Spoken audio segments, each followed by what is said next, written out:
समय पहले की बात है। शहर से बहुत दूर एक छोटा सा गांव बसा था। उस गांव का नाम धुलियापुर था। उस गांव में रहने वाले लोग खेती करके अपना जीवन यापन करते थे, लेकिन उस गांव की सबसे बड़ी समस्या थी पानी की। उस गांव के आसपास ना कोई कुआं था और ना ही तालाब, जिससे उस गांव में रहने वाले किसानों को हमेशा बारिश का पानी पर निर्भर रहना पड़ता था। जब वर्षा होती थी तो किसानों की खेतों पर सिंचाई होती थी। इसी गांव में वीरू नाम का एक किसान रहता था। उसके घर में उसकी पत्नी और 2 बच्चे रहते थे। वीरू बहुत ही मेहनती किसान था। वह सुबह खेतों में खेती करने के लिए चला जाया करता था और खेतों का सारा काम निपटाकर शाम के समय घर आया करता था। वीरू की मेहनत की वजह से उसकी फसल काफी अच्छी होती थी और अच्छी फसल होने के कारण उनकी फसल काफी अच्छे दामों पर बिक जाया करती थी। मीरा, मैं खेतों पर जा रहा हूँ, वहीं पर खाना खा लूंगा। तुम मेरे लिए खाना बांध दो। हाँ जी, मैं आपका खाना पहले ही बांध कर रखा है। यह लीजिए अपना खाना, और शाम को आते वक्त जरा मोहन के दुकान पर से थोड़ा राशन ले आना। ठीक है, मैं ले आऊंगा। वीरू अपने खेतों पर चला जाता है और खूब मेहनत से काम करता है। थोड़ा थक जाने के बाद एक पेड़ के नीचे बैठकर खाना खाता है और थोड़ी देर के लिए आराम करता है। तभी वीरू की आंख लग जाती है और वह सपना में देखता है कि इस बार उनके गांव में वर्षा नहीं हुई है।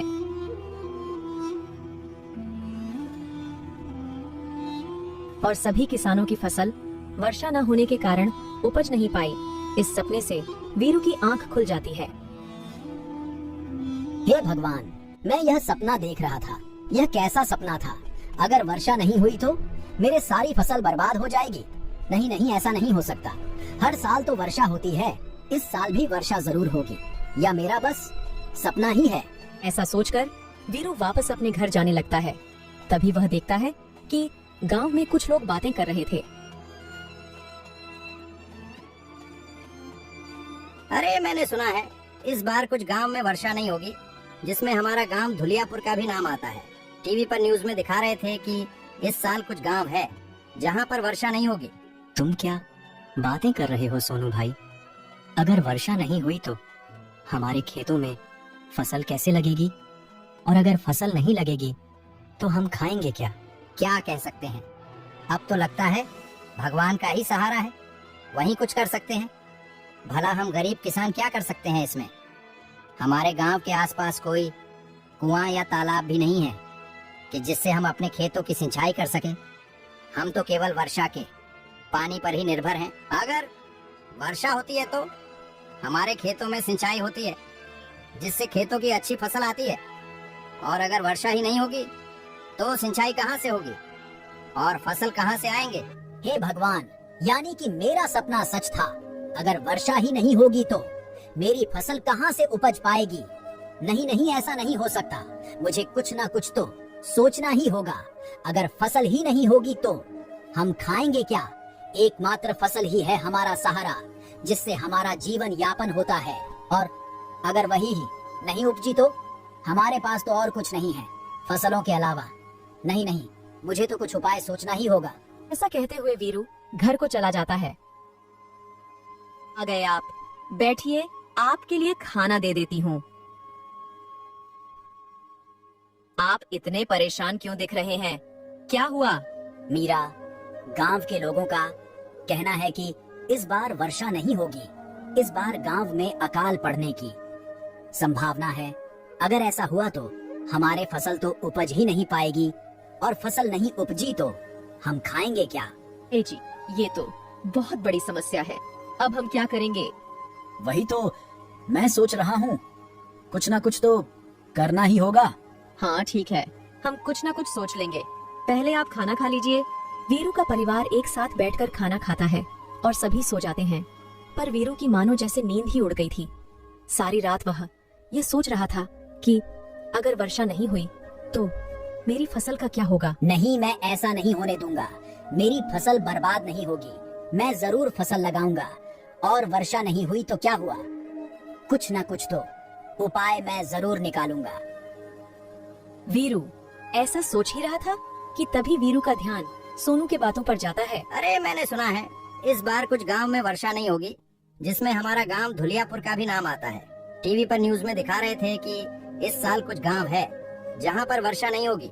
तुम क्या बातें कर रहे हो सोनू भाई? अगर वर्षा नहीं हुई तो हमारे खेतों में फसल कैसे लगेगी? और अगर फसल नहीं लगेगी तो हम खाएंगे क्या? क्या कह सकते हैं, अब तो लगता है भगवान का ही सहारा है, वही कुछ कर सकते हैं। भला हम गरीब किसान क्या कर सकते हैं इसमें?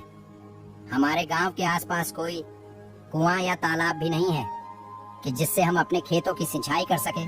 तभी वीरू को एक उपाय सूझता है। हाँ, यही सही रहेगा।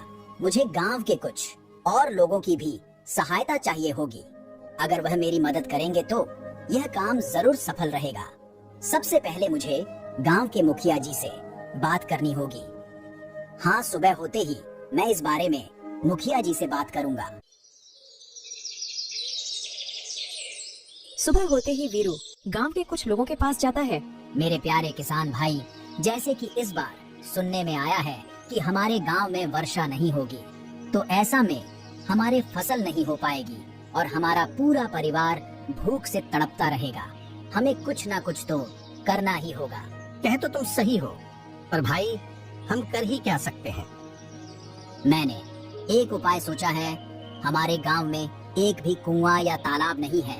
अगर हमारे गांव में कोई कुआं या तालाब होता तो वर्षा का पानी उसमें इकट्ठा किया जा सकता था, जिससे वर्षा न होने पर भी हम कुएं या तालाब का पानी इस्तेमाल कर सकते थे।